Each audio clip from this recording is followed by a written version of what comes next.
नमस्कार। आपका बात पच्चीसी में स्वागत है। तो आज बात पच्चीसी में हम बात कर लेते हैं कसूर। यानी कि कसूर जो है ना, एक नाटक है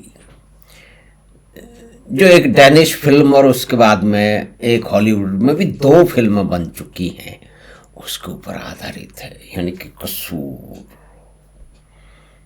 द गिल्ट। और इसमें मुख्य भूमिका कौन कर रहे हैं?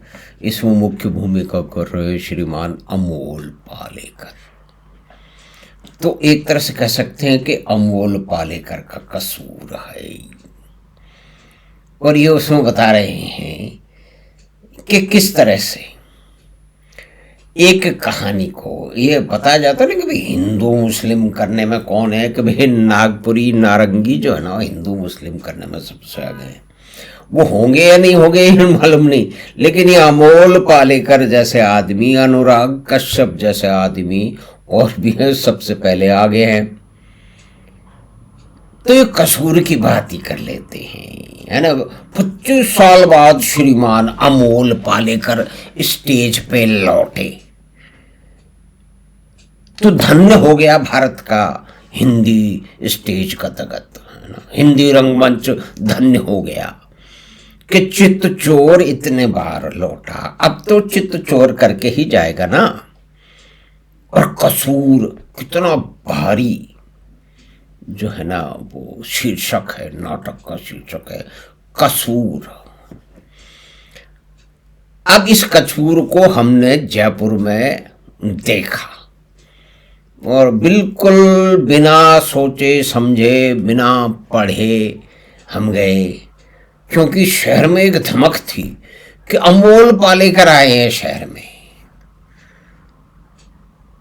और थिएटर के जितने भी लोग हैं उनका तो आवश्यक है कि अमोल पालेकर जैसे महान अभिनेता को अभिनीत करते हुए देखे सामने। तो बहुत सारे लोग गए, तो उसमें हम भी पहुंच गए। और क्या कथा सुनाई है श्रीमान अमोल पालेकर चित्त चोर ने। क्या बात है। यानी कि अगर कोई देखे कि किसी नाटक में जो जेंडर बायस पे हो, यानी कि स्त्री और पुरुष के मुख्य विमर्श पे हो, जो कि डेनिश जो है ना, वो जो वास्तविक फिल्म है, और उसके बाद में हॉलीवुड की 2 फिल्में बनी है, उसमें से मैंने एक देखी है। और डेनिश फिल्म का मैंने क्रिटिसिज्म पढ़ा है, तो मैं उसे हवा बात नहीं कर रहा हूं भाइयों और बहनों। लेकिन इसमें जो भारत के प्रगतिशील समाज के शिरोधार्य, उसमें बहुत सारे लोग हैं, उसमें ये अमोल पालेकर भी उसमें बैठे हुए हैं। और क्योंकि इन्होंने कश्मीर के पंडितों की त्रासदी पे धूल डाली है, उसको झूठा बताया है, कश्मीर फाइल्स को झूठा बताया है, केरला स्टोरी को भी झूठा ही बताएंगे ना। और कुछ वामपंथी जो इसमें जुटे हुए हैं कि आपको अगर आपको मानना है तो जो है वो कश्मीर फाइल को सही मानना होगा, तो झूठ मानने के मुख्य स्थापित कर दो। ये जो भी लोग बोल रहे हैं कि कश्मीर फाइल जो झूठी फाइल है और जो केरल जो स्टोरी है वो झूठी है, तो मैं उन्हें चुनौती देता हूं इस जयपुर में कि आकर का अपनी बात में हिम्मत रखें, को इसको सिद्ध कर दें। ऐसे बैठे बैठे फेसबुक पे कुछ भी लिख देना बड़ा आसान है, और किसी पॉलिटिकल नैरेटिव को, एक सड़े गले नैरेटिव को उछालना भी बड़ा आसान है।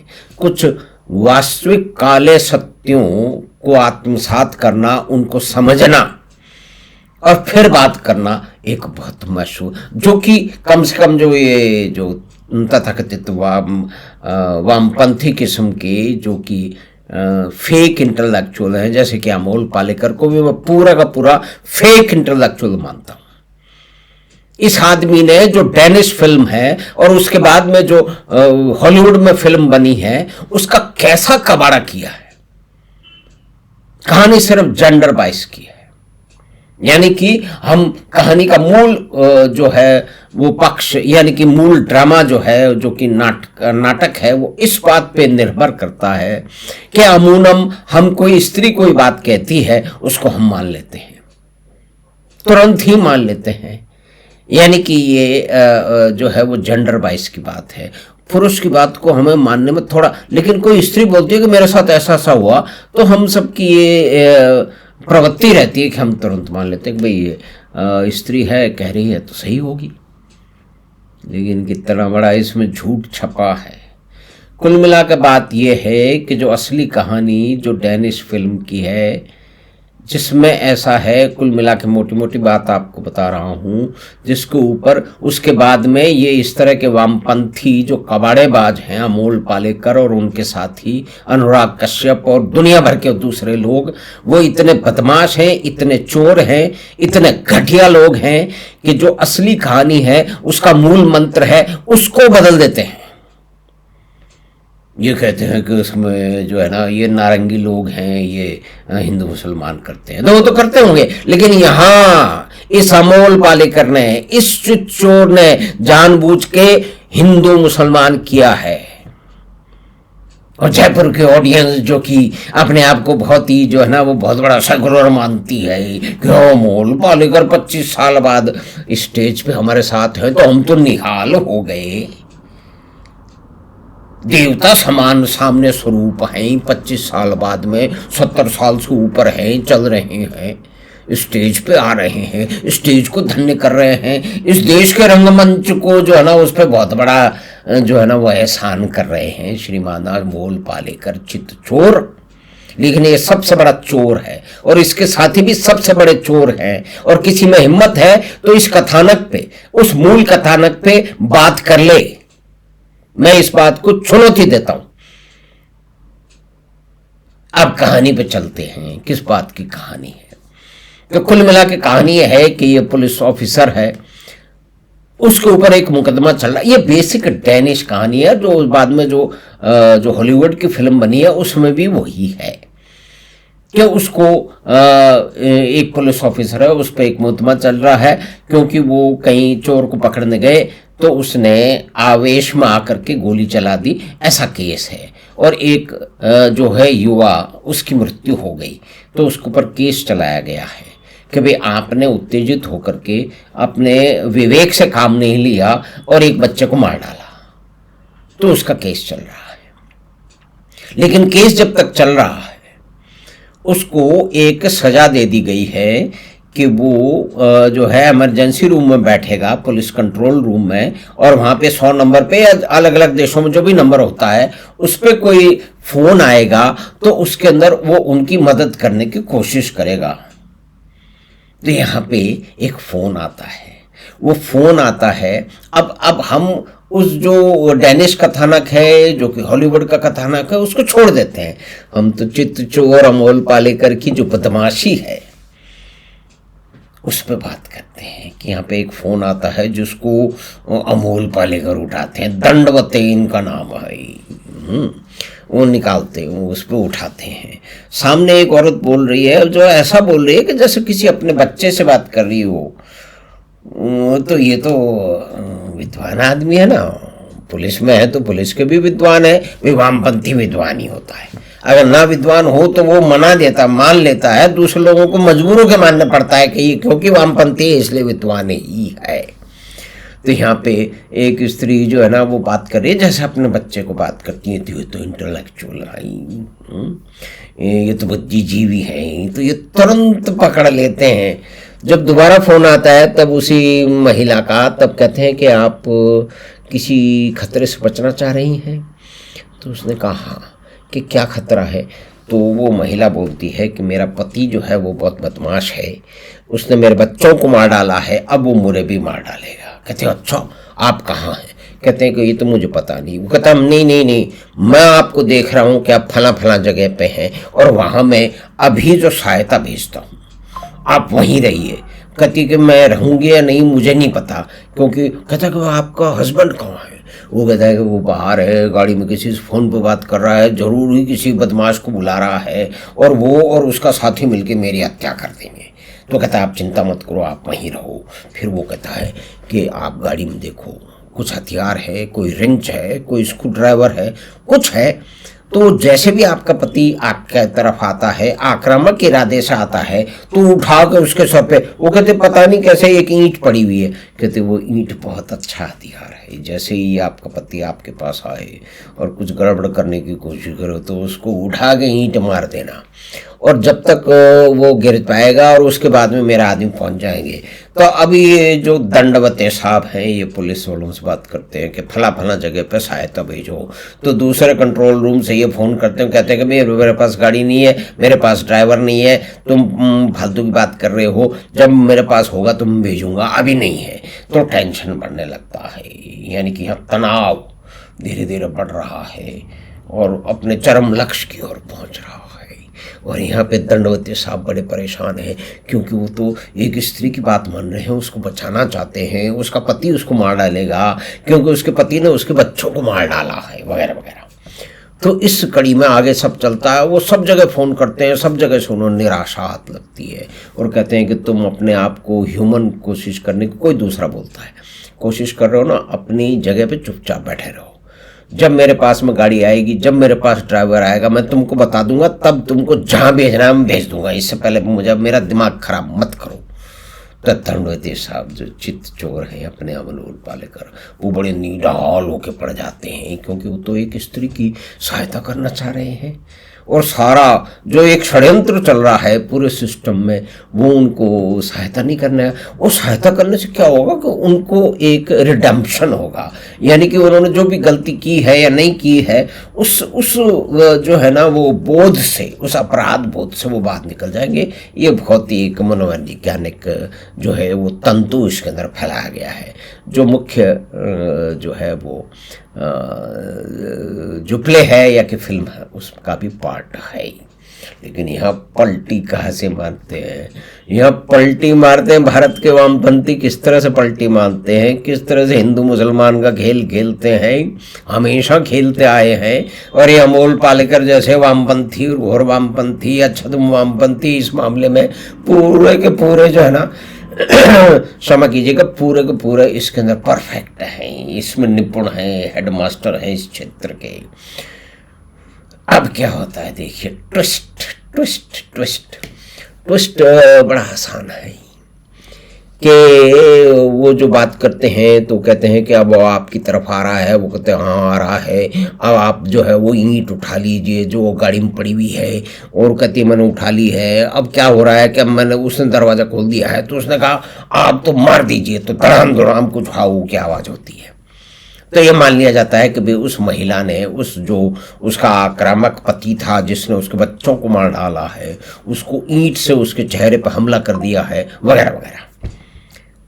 तो इसमें वक्फा गुजरता है, साइलेंस, पीछे से जो है वो संगीत जो है वो नाटकीय संगीत उभरता है और सब लोग अपने सीट से आगे पहुंच जाते हैं कि अब क्या होने वाला है।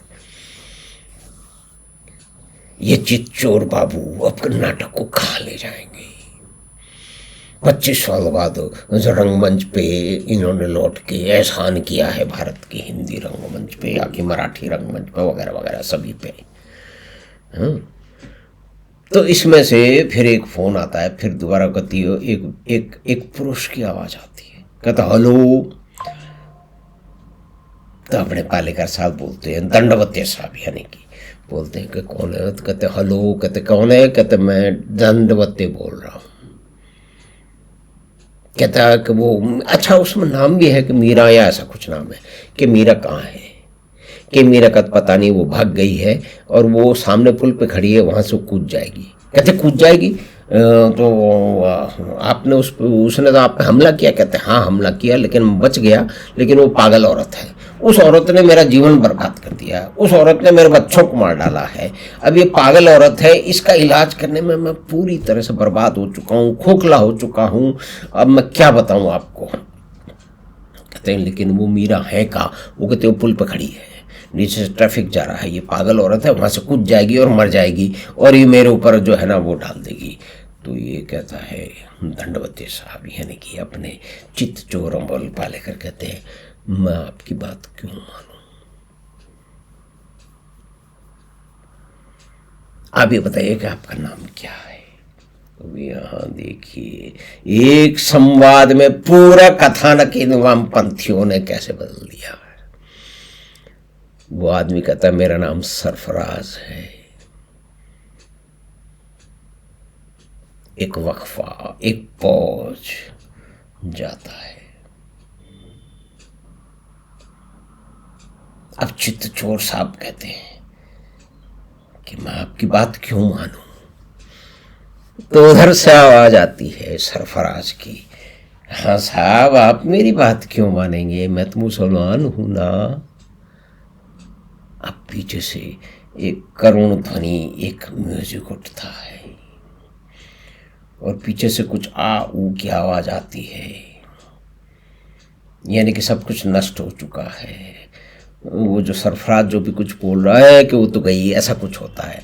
यानी कि उस औरत ने जिसको बचाने के लिए एक सारे की सारी कार्रवाई हो रही थी, ये दंडवते साहब उसमें लगे हुए थे ताकि वो अपना कुछ तो संभाल लें, क्योंकि उन्होंने किसी एक ऑपरेशन में पुलिस ऑपरेशन की तरह जो गलती की थी, किसी युवा किसी लड़के को गोली मार के मार डाला था, तो कम से कम एक जान तो बचा ले। लेकिन ये तो नियति को में नहीं था। तो उसके अंदर फिर प्रकाश धीमा होता है, पीछे से करुण संगीत धीरे धीरे उठता है और श्रीमान चित्तचोर अमोल पालेकर अपने कंधे झुका के हार की मुद्रा में एक पराजित सिपाही की तरह से, एक पराजित व्यक्ति की तरह से चलते हैं, क्योंकि वो एक व्यक्ति को, एक औरत को बचाना चाह रहे थे, वो तो बची नहीं। और एक दूसरी जो उन्होंने माना था, समझा था, उस स्त्री को माना था जो कुछ करी है वो सही है, लेकिन अब गलत क्या है सही है ये तो मालूम नहीं है। और यहाँ पे पीछे पवित्र आजान की आवाज़ धीरे धीरे आती है और ऊपर बढ़ती चली जाती है। प्रकाश मंद हो रहा है और कंधे और झुक रहे हैं चित्तचोर के और अमोल पालेकर चले जाते हैं और ऑडियंस की तालियों की गड़गड़ाहट के साथ में इस नाटक का अंत होता है। आप बताइए कितनी बड़ी बदमाशी है।